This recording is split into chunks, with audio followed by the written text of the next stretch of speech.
You are listening to Spilling the Tea, a real estate podcast with Kristy Macero and Shelagh Maychek.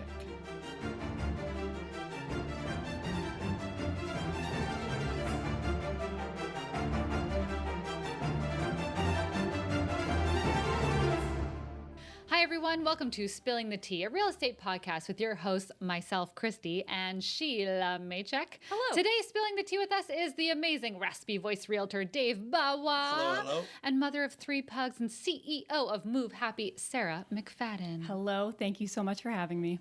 All right, guys, so let's get started. We're going to talk all things pets because International Pets Day is April 11th. Mm-hmm. During COVID, we saw a significant increase in the amount of pet ownership as more people working from home wanted the companionship. And they thought, now's a good time to bring home that puppy and make it dependent on me. Just kidding. But that is what happened. So here are some fun fur facts that I found. There are now approximately 7.9 million cats in Canada. Meow. There's approximately 5.9 million dogs in Canada. Oof. And as of 2022, 73% of Canadian households say that they now own a pet. Damn. That's a lot of pets. That's a lot of fur. It's a lot of kitty litter. Yeah. It's a lot of dander. It's a lot. There's no shortage of animals out there, and as realtors, we encounter them a lot. So let's spill the tea on this perfect topic. Yeah, I know. I'm here all night, guys. I love it. Okay, so let's get into it. Shelagh, do you own any pets? I do. I have 2 cats right now. Nice. Yeah. And during your real estate world, have you ever accidentally let a pet out into the world? Not technically, but I thought I had let a cat out. It was yours. I'm so sorry. Oh, yes. So Yeah. Shelagh, she actually canceled her dentist appointment because she thought she let my cat out. And I was looking because I had floor plans done of my house. I wanted measurements done of my house. And we literally looked on the cameras. Yes. Because there was a measurement person, and you know how they leave the doors open? Yep. Well, my cat is very curious and could have meandered out. I couldn't find her, and the door had been open for 10 seconds. I'm like, that's totally enough. She's so quick. But she was not. No. She was under the bed where I told Shelagh she probably was. I swear I had checked it twice. I was shaking like Whiskas treats down the street, calling for her, checked everywhere. I'm like, you know what? No, I gotta cancel my appointments this afternoon. Kristy comes home, and not 5 seconds later, she's like, found her. Yeah, she was like right there. Yeah. Oh, wow. Yeah. So it was pretty good. But you had some severe panic, I would say. Oh man, you were so nice, and I'm like, no, this is it. This is how my career ends. I let out Kristy's cat. Everything is over now. Yes, her job is completely contingent whether or not she lets my cat out. Yep. Yep. Oh man. So we have definitely sold some homes with some animals. My favorite was a little 2-year-old ball python named Steven. Just a little tyke. Steven. He was just a little guy, and he had this little terrarium, and it was so cute. Yeah. And when I sold my home, we don't have him anymore, unfortunately, but we had this cat named Smudge. He was a big fluffy thing, but so cute little thing. But he was very friendly. But he was one of those cats that you had to pet perfectly exactly 3 times. 3 times, and if you didn't let him out, he would just be so aggressive. So we had to write a note saying, "Oh, my name is Smudge. I am a cat. Feel free to let me in and out. If I go outside, that's okay." Because sometimes if you're opening the door and the cat runs out, You freak out? you don't know if that's an inside or outside cat or not. Yeah. So true. Right? So I think we've all kind of been there, especially in the real estate world. Yeah. But, I mean, we've walked dogs during showings. Yeah. Like, we've fed rabbits. That was our favorite last year. There was a rabbit named Oreo that we fed. Yeah. Kale from the garden. I've actually, both of us have been attacked by cats, unfortunately. Oh, man. Yeah. Yeah, I got a good bite on my shin, and Shelagh got a good scratch on her arm, and she told me I completely forgot. Was that a home inspection? Yeah, And it wouldn't stop bleeding. No, and like 2 days later, I'm like, what happened to you? Because she had this slice across her wrist. Yeah. And I'm like, what happened? And you're like, it was the cat. And she told me, You can't trust cats. No. That's wild. Yeah, not all cats anyway. And unfortunately, not everybody likes animals. No. So it can be very tricky. Crazy. Yeah, yes, it is crazy. But then again, you have people like a close friend of ours that's full-blown allergic. Yeah. Yeah. I think it's either allergies or people. I don't think anyone dislikes animals. I think they're uncomfortable with animals. Yeah, I think you're like, right. I've never met anybody who's like, I actually just hate animals. They always are just uncomfortable with the thought of not knowing What to do. And like some people just don't have the experience reading a house cat or a house dog. Yeah. So they're like, they don't know how to read the nature of it because, different places all over the world, dogs are different. Yeah. Yes. Like if you go to India, you'll see 100 dogs on the street and 97 of them are not safe. Yeah. And they actually roam in a pack. And if it's at nighttime, like, we walk down here at night and if we ever saw a dog on like Willowbrook Drive, we'd be like, oh my God. And we'd walk up to the dog. Yeah. Like, don't do that shit in India. Like, you know what I mean? If Like we ever go there, we are not. They'll find, one will find, Yeah. and they'll just follow you along the way. That's just what it is. And it's because they're stray dogs and that's how they function. They function in that capacity. So a lot of people who immigrate to the country, for sure, I'll tell you that. Like from my experience with a lot of my clients, they're just scared because they're like, they associate dogs with stray dogs. Yeah. They think like, oh, this dog's gonna Danger. bite me. This Yeah. dog's gonna bite me. It's a very normal occurrence out there. So that's like an example I can give. And I grew up scared of dogs. I have a dog now, but I Yeah. grew up scared of dogs, like to the point where I used to think every dog was gonna bite me. That's a great point. I was afraid of dogs growing up as well because I was knocked over by a German Shepherd. And then, of course, my husband's like, oh, let's get a dog. And so my first dog was a German Shepherd. And I had to get over that. quick. Immersion therapy. Yeah, it was. It was like it was like, here's a puppy. It's like, there's a shepherd. I don't know. I don't even know how to pet. I pet it like a cat, like front to back, like all. Yeah. So I was totally afraid of dogs. So Sarah, you have pets. I do. How many pets do you have? I have 3 pugs. And before you all judge me, like I'm this crazy pug lady, well, you're right. I am. I originally only wanted 2 pugs, but my husband begged me for like 2 years to get a puppy pug. And so I finally caved and we got the 3rd one. And how old are your pugs? So we'll start with the oldest and I'd say the least wise. We have Ernie, who is 13 years old. And then we have Jax, who we also call Jaxie Poo. He's 11. And then our youngest, 14 months. No, just kidding. He's like a year and a half.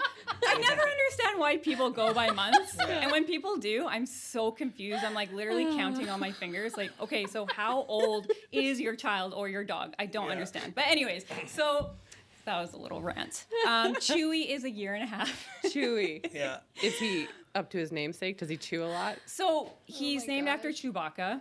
But he does, unfortunately, live up to his name. He is a chewy little bugger. He does. He's He's a little nip. Yeah, he's I guess nippy. you've all met him, right? Yeah, he came to one of our meetings, and I was petting him, and then I realized that he didn't want me to pet him. He just wanted to chew on my finger. So he was just like harmlessly chewing on my finger. Yeah, and puppy. then Alex is like, you could probably let him not do that because it's a bad habit. I was like, man, it's fine. We let it go for so long when he was a Yeah. puppy. You're like, Yeah. oh, this is so cute. And now we're trying to nip it in the butt. Yeah. Literally. You bite him back. We bite him back. Yes, exactly. So good. Yeah, so those are our 3 babies. Oh, you're so funny. Would you ever consider selling your home while you've got all your pets? Would we consider selling our home with all of our pets? Well, not like included in the purchase because we're going to get into that later. But like, is that something that, say you had your house up for sale and you were going to sell, would that be like an obstacle for you? Would you be concerned about selling with these dogs in the house? Well, one of the reasons why we live in a home in Brookswood is because we're so attracted to the backyard. And it's hard to find places now with big, spacious yards. So I think we're really happy there for the fact that we have 3 dogs, so we need a lot of space. So it would be hard to find another place, I think, that hits all the check boxes. And for us, because we're crazy pug people, like a spacious backyard, not for our enjoyment. It is purely for the pugs. So you're one of those groups that bought to upgrade the life of your for animals. the pugs. I Yeah. also did the Nothing to same. do with our You're lifestyle like, at all. they It's just, need it. They really need it. Exactly. So. Yeah. So say you had to sell, say you're selling, you guys are moving to Mexico. I don't know. I know you like to vacation in Mexico. Yes. Say you're moving to Mexico, and you had your house up for sale. Would you be taking your pugs out for every showing? Right. Or would you be leaving like Ernie because he's so old? Would you just leave him in the house? I think it would depend on the agent that we're working with. If they're comfortable with animals, clearly you 2 are. So we would just have probably clear instruction, and that would be, we have like a little enclosure for them. So a couple rules here. You can look, you can touch, but do not squeeze, especially the oldest one. Oh. He's a little bit fluctuant, so you can pet him, you can love him, Yeah. keep him in the enclosure, but do not squeeze. He will clear the house. He will clear the house. Holy smokes. Yeah, you never know what you'll get. Those are specific instructions. Yeah. And that is very specific instructions. I like that. I like thought hard about it. you know your audience, which is good. Are you afraid of any particular kind of animals? Like if you were house hunting and you went in the house and there was a bird, a snake, a ferret, is there anything in there that would really freak you out and you'd have to be like, I have to leave? I am a huge animal lover, and honestly, if I wasn't working with people, I would be working with animals. So there are quite a few animals that I love most animals, but that being said, here we go, a little disclaimer. I'm afraid of zebras, and this is due to a childhood trauma. From a zebra? Yeah. Please tell us more. Now, this is something you a meet lot of one? people don't know about me. Where did you meet And him? Like, no, this stems back to my childhood. And I was at the zoo. I was really young. My parents walked ahead. And I'm just going to tell you, whoever's listening to this, don't try to feed a zebra. They are not friendly. So I reached out my hand to feed the zebra and it bit me because I grew up loving horses. I'm like, well, this is just a friendly horse with stripes. Yeah. So anyways, I'm afraid of zebras. And okay, so realistically, are you going to encounter that in a house? in Langley, there's Probably a zebra. not. There is a zebra in a farm by the airport. Yeah. Okay, so I'd stay really far away from really? Yeah. Yeah. I drive Okay. by and I look And for a them. camel. And he can survive in this temperature? Yes. Interesting. Yeah. that. Okay. So Warning. I'm warning So- you now. Stay away from that I'm property. going to. So that's probably pretty much the only animal I'm afraid of. However, now this is an insect, but I hate spiders. I know, typical girl here, but Pet tarantula. if someone had a pet tarantula, I would probably scream and run out the door. Would you be able to go into the house as long as it was in its little terrarium? Yes, I'd have to practice deep breathing and really turn inwards and practice, positive affirmations and be like, you can do this, Sarah. I could do it. Yes, Yeah. I could do it. And same with snakes. I know you said you have a cute little python named Steven. I do not own Or- one, but or your- we sold a house your with client. Yeah. Yes. We made a sign for him. We're I like, did. my name is Steven. Please don't tap on the glass. I'm sleeping. one. Yeah. Well, there you go. So zebras, spiders, and snakes. Okay. Okay. Yeah. That's good. Okay. So we're gonna go to Bawa now. Sure. Dave Bawa, do you have a pet? I do. And tell us about her. Sure. So she's a 4-year-old Pomchi, little fluff ball. Looks like a Pomeranian. You wouldn't see the Chihuahua portion of her. She's very energetic, extremely friendly, doesn't bite, doesn't nip, just very smiley and jumpy. So like when someone comes over, she has to jump on them and like do circles around them and do circles in their lap for 5 to 20 minutes until she's calmed down and she's over it.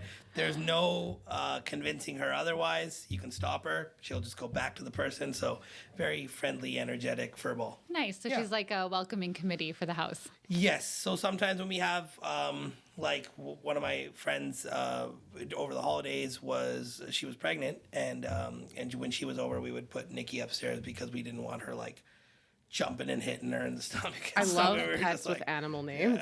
so Or like pets with people names. oh Yes. yeah. We fight about this because I am not a fan of.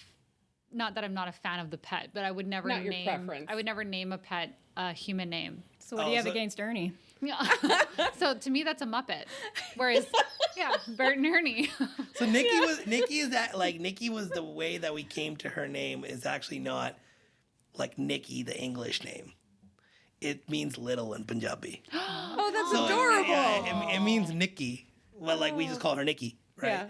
Yeah. And we originally we had named her Honey, which is what Manveer, my wife, wanted to name her. And then my grandfather, who's like now 92 or 93 years old, he is very like into the language, and he named all of us grandkids. So he's like, oh, he said in Punjabi, he's like, oh, she's like Honey's a nice name, but she's like very little, and we have another dog. Hema, which is my parents' dog, and she goes, she's smaller than Hema, so we should call her. She's Nikki, so we should call her Nikki. And then her name stuck to be Nikki. So that's that. See that I like, but you having a childhood cat named Melissa, Sheila, Melissa. Melissa. My dog named Ashley. My other cat named Andre. Yeah, my best friend's dog's name is Baxter. Andre the Giant. Baxter. Like he's a full-fledged Baxter. Wow. I reckon that he got that from Ron Burgundy and Anchorman. Oh yeah. I'm pretty sure he got it from Ron Burgundy and Anchorman. But yes, the dog's name is Baxter, and now he doesn't live at home anymore, so that's his parents' dog. So his Punjabi parents have a dog named Baxter. The only human name I ever wanted to name an animal was that I've got a Pomeranian and I wanted to name him Beowulf, and that's it. Interesting. Yeah, so that's the only human name. And what did you actually name him? Bandit. Bandit. Bandit. He steals toys. Yeah. Okay, back to real estate. Dave, how many of your clients would you say have pets? 30-40%. And is there a pet that when you go into your client's house you don't want to see? Is there anything that you're like afraid of, or if you're house hunting you don't want to come across, or anything like that? Zebra. No zebras. No, none of my clients have those kinds of pets. None of my clientele have that kind of, like, they either have their outside dogs and you interact with them very, very rarely because they're on larger properties and they're there for the purpose of protection. And then those dogs have like their own caged up little area, or you have like little house dogs like Nikki. Okay. Like, little guys. So they're very cute. What about people with cats? Yeah, so I don't do well with cats. I'm scared of cats. I've always been scared of cats as a little kid. I don't know why. My preschool teacher had a little cat, and that just used to scare the pants off of me when I was little. House I used to come Panthers. home, Yeah. and I'd cry to my grandma, like, I don't like this cat. Like, I got it, like, the cat's got it out for me.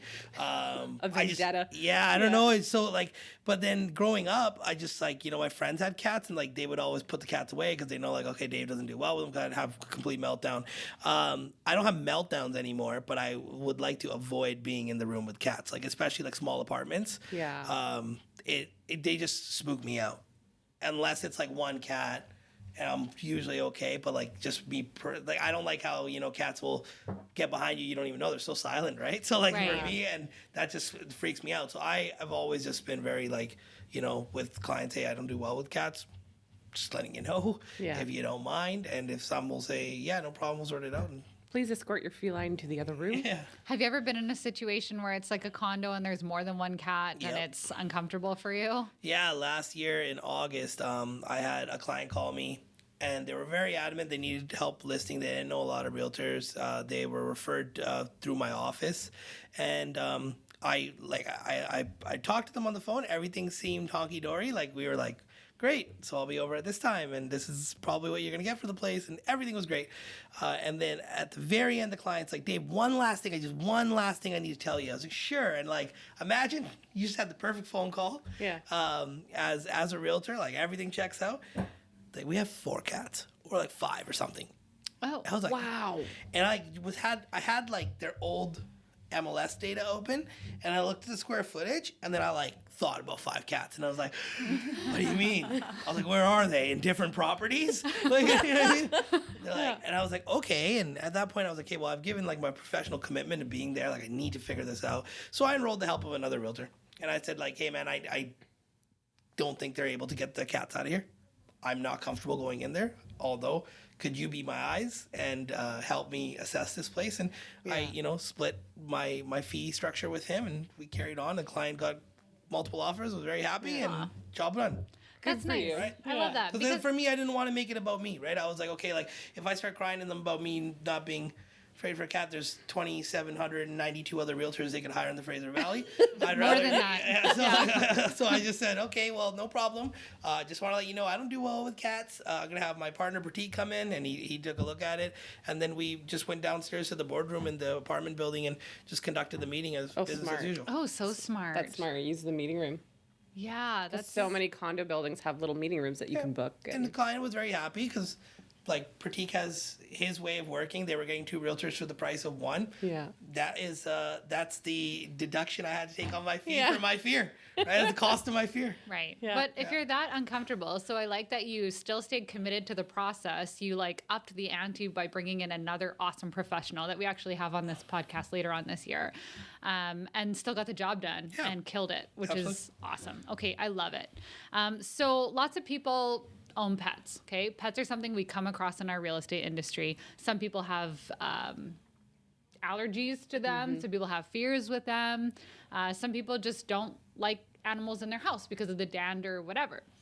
So we're going to get into our scenarios now. I'm going to ask a question, and then Sarah, we're going to go to you first, okay? So this is where it starts getting fun. Oh. Pretend you have your home for sale. You spent hours cleaning and prepping for these buyers. It is completely spotless. You decide to check in on the showing that arrived because you've got one of those cameras, which we also discuss on this podcast. Everyone's going to look at them. Let's be serious. And when you check on your cameras, you've noticed that the family who's come in is with their agent, and the agent has brought in their dog, and they're now going through your home with the dog. Shocking. What do you do? Can I meet him? You want to meet the dog. I would love to. Is it a pug, and can I meet him? What if it's not a pug? So if it's a pug, it's like you're good, but say it's something else. Say it's something else. Say it's a, because really you're not, it's a very strange thing to have happen, but it has happened. Is it a strange thing? I'm not even too sure, but honestly, since I'm a huge animal lover, I wouldn't mind as long as it has good, like it's behaving. Like if it's jumping all over my furniture and Yeah. just And your dogs are in the I'll home. interject. It can be normal and it cannot be normal, right? Because like there's certain clients that have small children that have like such bad dander allergies. Right, yeah. And in that case, like, say I was the listing agent and I wasn't informed, and, there's little old Bradley there with a dander allergy. Yeah. Like, I'm, like, it's, puts me in a very tough position. And then I think look at it from that lens. Oh, absolutely. What I'm saying? So it would be safe in your house. Safe in my some house, people for say sure. I wouldn't care. Like, of course the dog has to see the backyard because the backyard is the big selling feature, and they're like, oh yeah, of course I'm going to go do that. But as a realtor, like Dave, how would you handle that situation if you looked on your or your client looked on the camera and called you and was like, oh my God, Dave, they brought their dog in? So I was the client that did happen to me and Mandir. Wow. So we didn't have I didn't list my own house. I had my friend Pratik list our house. And when we were away, we were just away during the week that we had it listed. The market was piping hot early 2022. So we were gone away, and then we were watching, and someone did bring their dog in. But it was like a little small purse dog. So I was like, whatever. It's fine. So they held it the whole time? To the best of my knowledge, because I don't have interior cameras. I just have the exterior cameras, right? And of course he was there, so I'm assuming that everything was kosher. But at the same time, like looking at it from the just completely professional lens of what's my job, I would probably get a call from a client if the client had an issue with it. At which time I'd probably immediately call the realtor and be like, hey, like I need you to either be outside with the dog or kind of reschedule your showing or whatever it may be. So here's where the weird part comes in, because as agents, we can't leave our clients in the house without us. So say it was the agent's dog and then they have to bring the dog outside. Well, you can't leave without your clients. And what if it's a dog you can't pick up? And then the other question to think about is, what if it's 30 degrees out? Yeah, it's tough. I mean, I think at the end of the day, the realtor, when they see the client pull up with a dog, should probably have a conversation before opening the lockbox and opening the keys. That's likely what I would do.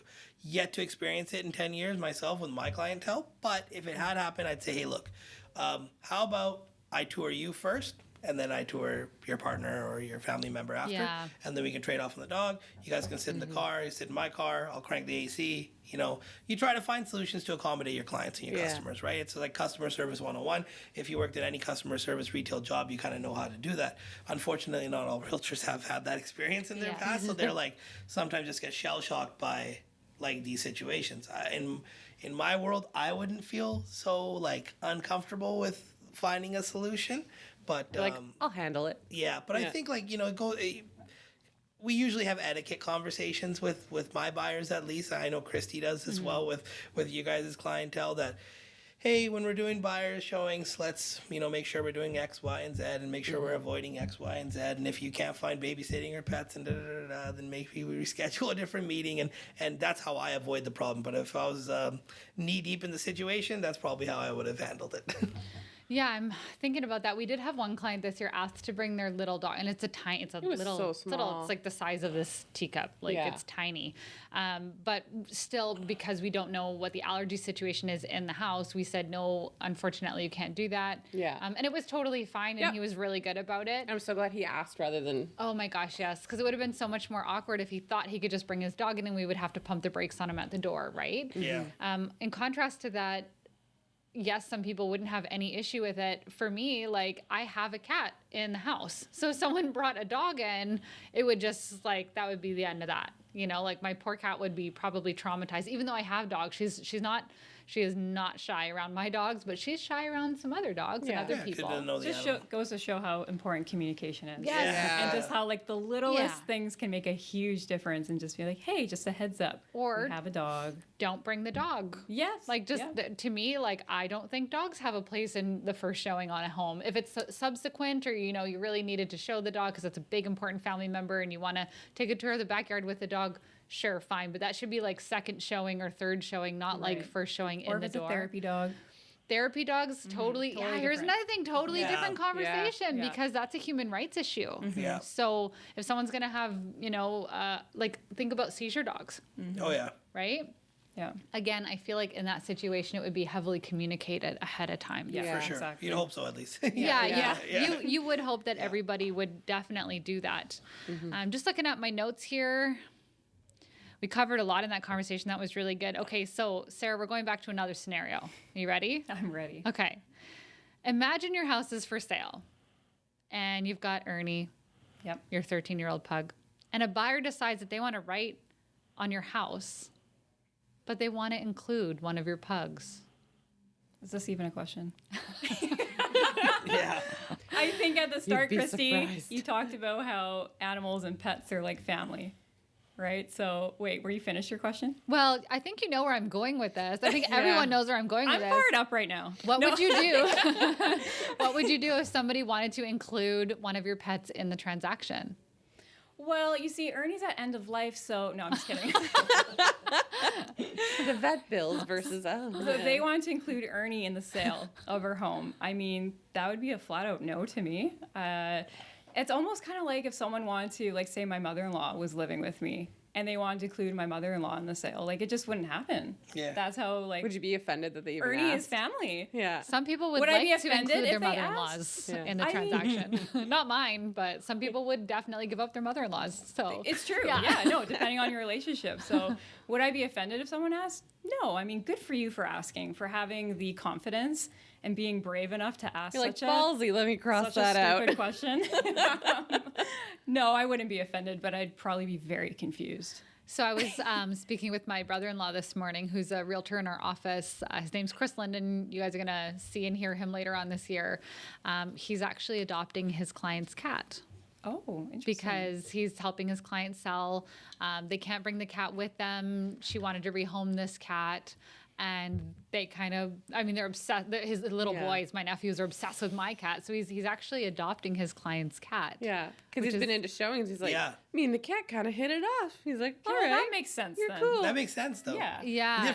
Different from the buyer thing is, yeah, that's a different one. Well, that's an offer. Like, that lady's offering to give the cat up, Yeah. whereas it's not like Chris walked in there and said, "Hey, Can I have your cat? yeah, like what would She's like, get out. so It's like when the people show up to your house, like, oh, the kid's so cute. Like, I totally steal your kid. I hope they're not serious. Like, you know what I mean? Like, like, you leave "Oh, it at that. That's the thanks." same sort of thing with pets. absolutely. So, Dave, have you ever had a purchase contract that included any kind of animal? No, ma'am. I have not. I hope I never do.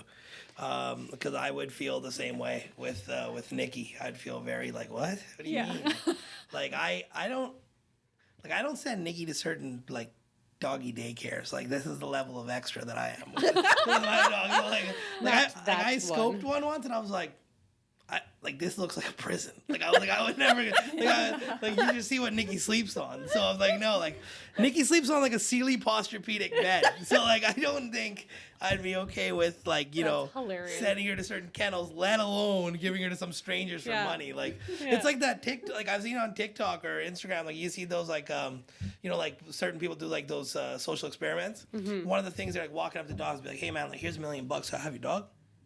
Yeah. And then like people are looking like dead in the face. Guy's looking at his dog. He's looking at a check for $1 million, and he's like, "Nah, man, like no, like $1 million to change someone's life." And the guy's like, "No, bro, like this is my dog." And like there's one lady start crying. She's like, "No, what are you talking about?" Like I've seen this social experiment on social media. So for me, it's a flat out no. Well, John Wick is a believable story. Oh yeah, John Wick is a very believable story.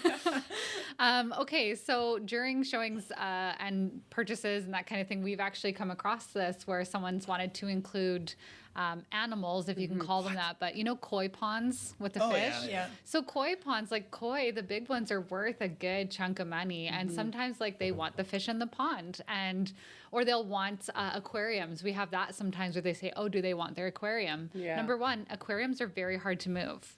Yes. I actually...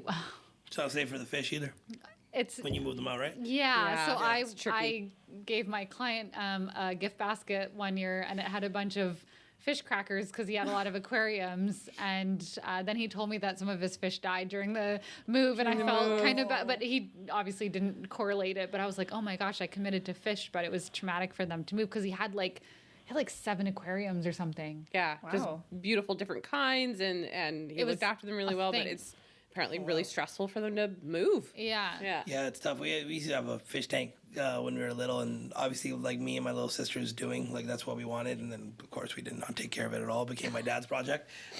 So like I remember my dad being like, "Okay, now we gotta like half empty the tank and fill it up with new water," and like it's a whole ordeal. It's an art. Yeah, it's an really art. is. Yeah, it is. Yeah.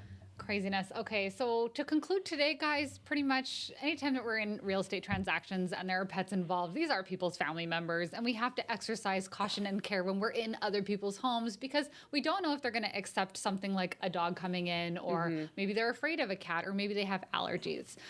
So at the end of the day, communication, I think, is key. That's actually Yeah. with a lot of the topics that we talk about, communication is key, and I think here especially. So let's cheers to our pets. And thank you so much for coming Thank you out. for having me. Thanks for Cheers, having guys. us. Cheers, guys. Thank you for listening to Spilling the Tea, a real estate podcast with Kristy Massero and Shelagh Maycheck.